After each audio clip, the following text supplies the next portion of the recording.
Riyad Ziadoui, directeur du Centre arabe des recherches et analyses à Genève, bonjour. L'armée en Égypte bénéficie-t-elle toujours du même soutien ou commence-t-il à s'effriter? Je pense que l'armée égyptienne, elle est assez populaire encore parce qu'elle a évité aussi le pire, elle a donné le sale boulot entre deux guillemets à la police. Elle n'a pas voulu heurter, surtout les premières heures, les manifestants arabes à Dawi. Elle a laissé cette tâche délicate et difficile à la police. La police, souvent dans le monde arabe, n'est pas aimée, mais cette armée a gardé toujours sa prestige puisqu'elle a rassemblé une alliance très très large qui se compose des partis politiques de gauche comme de droite et libéraux et démocrates, voire même des islamistes salafistes comme Al-Hizb al-Nour al-Salafi et des libéraux qui ont encouragé l'armée ou ont soutenu l'armée contre les frères musulmans. Donc elle a une base très large au sein de la société égyptienne, au sein de la classe politique égyptienne. Et en plus, elle n'a pas fait le sale boulot. Mais le gouvernement ne pourra pas justifier 600 morts au nom des droits de l'homme. Évidemment, ce que se passe maintenant au sein des médias égyptiens officiels, c'est qu'ils disent que les frères musulmans aussi, ils ont assassiné, ils ont attaqué des postes de police, ils ont tiré, ils ont montré des manifestants, des frères musulmans qui ont utilisé des mitraillettes de Kalachnikov. La situation ici, c'est flou, ambigu. C'est vrai, les frères musulmans ne sont pas des anges, des démocrates, mais aussi la répression est sanglante. Ça nous rappelle ce qui s'est passé en Algérie en 1991.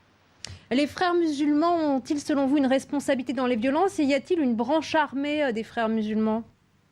Toujours, il y a ce que nous appelons le service spécial, le service secret au sein des frères musulmans. C'est pas un parti politique civil comme les autres partis. Ils ont toujours utilisé ce service spécial dans leur histoire pour des tentatives d'assassinat. Ils ont essayé d'assassiner Nasser en 1954, d'autres personnalités politiques. C'est vrai, la tendance générale, elle est pacifique, mais aussi au sein des frères musulmans, à part les services secrets, il y a le service spécial, il y a toujours des dissidents qui deviennent plus radicaux, plus violents et qui utilisent les armes comme les Jamaat islamiques et les groupes islamiques armés.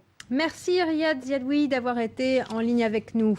Le conflit en Syrie, au moins 14 civils, dont 4 enfants, ont été tués cette nuit par des obus de mortier, des obus tirés par l'armée sur la localité de Mléa, au sud-est de Damas. Information donnée par l'OSDH, l'Observatoire syrien des droits de l'homme. Les troupes du président Bachar al-Assad qui tentent d'écraser la rébellion dans les banlieues de la capitale, Damas, comme ici à Kaboun. L'ONU condamne l'attentat d'hier au Liban, dans la banlieue sud de Beyrouth, le fief du Hezbollah qui combat aux côtés du régime de Bachar al-Assad en Syrie. Un groupuscule inconnu affilié à la rébellion syrienne a revendiqué cette attaque. Le dernier bilan est d'au moins 22 morts et plus de 300 blessés. Cécile Galoussiou. Les pompiers sont à pied d'œuvre. Certains tentent de maîtriser l'incendie, d'autres viennent en aide à la population, prise au piège dans ces immeubles. Les ambulances, elles, ont du mal à se frayer un chemin. Interrogé par Al-Manar, l'un des responsables du deuxième parti chiite libanais condamne l'attentat. C'est un acte qui vise des innocents, c'est un crime organisé pour toucher ce quartier qui a prouvé depuis longtemps qu'il était très solide.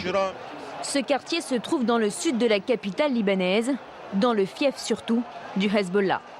Le Parti de Dieu a déjà affirmé qu'aucun de ses dirigeants n'avait été touché. 1 heure après l'explosion, un groupe, les brigades de Haïcha, jusqu'alors inconnues,